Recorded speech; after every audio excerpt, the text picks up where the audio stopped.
Nous n'avons pas, mes chers amis, mes chers bien-aimés, une conception juste de l'œuvre de Dieu. Nous la prenons dans nos mains souillées, nous nous projetons à travers elle, nous nous épanchons sur elle, nous nous revêtons à devenir je ne sais quoi dans l'œuvre, nous pavanons comme si nous étions quelqu'un. Eh bien, Ésaïe a vu sa sainteté. Saint, saint, saint. Ésaïe 6.3. Et il s'est écrié, malheur à moi, je suis perdu. Ésaïe 6.5. C'est ce qu'il nous faut retrouver. Et ensuite prendre conscience qu'il nous appelle à cette collaboration avec l'intention de répondre à son besoin et le dessein d'accomplir son œuvre à travers nous. Maintenant, je souhaiterais m'arrêter là et mettre quelque chose entre parenthèses. Lorsque nous parlons de ce sujet de sainteté, de péché, d'iniquité, peut-être que nous commençons à ressentir quelque chose à ce propos et au sujet de nous-mêmes. Il est tout simplement possible que d'une manière erronée, nous recourions à certaines paroles des Écritures, d'appeler faussement à notre rescousse. Romains 8, verset 1.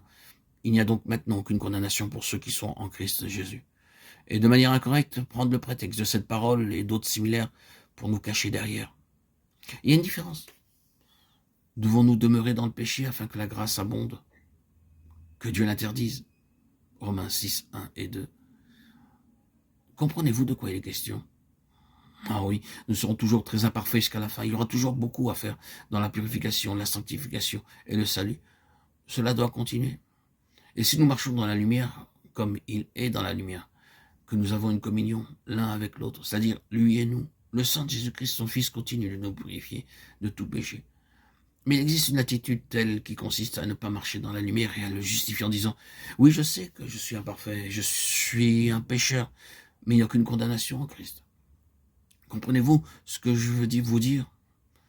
Eh bien, il ne vous est pas possible de vous en sortir avec cela, avec cet argument. Vous ne pouvez pas, vous n'avez pas droit.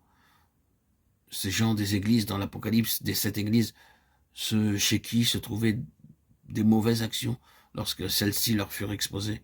Tu as fait là ceci et cela et cette autre chose, cette chose que je hais. Il est possible qu'ils aient répondu, mais il n'y a aucune condamnation pour ceux qui sont en Christ Jésus. Le sang de Jésus-Christ nous purifie de tout péché. Cela ne sera pas acceptable. Cela ne fonctionnera pas. Ne vous méprenez pas. Si nous allons réellement collaborer avec Dieu pour son œuvre, les feux qui affinent doivent être à l'œuvre et les fils de Lévi doivent être purifiés. Nous devons être un peuple purifié. Nous devons marcher en sainteté. Nous devons, avec toute la valeur du précieux sang qui purifie et le Saint-Esprit qui sanctifie, marcher dans la lumière et correspondre au Seigneur en vue d'une collaboration. C'est la conséquence. C'est le service. Ici, comme vous le constatez, c'est le service qui prend la place prééminente. Israël a été appelé hors d'Égypte pour servir l'Éternel. Laissez aller mon fils afin qu'il me serve. Exode 4, 23. Le service est toute la pensée de Dieu dans l'état de fils. C'est concret, il s'agit d'accomplir son œuvre, de le servir. Et cela au milieu des nations. Israël était appelé hors d'Égypte pour servir l'Éternel sur la base de l'état de fils.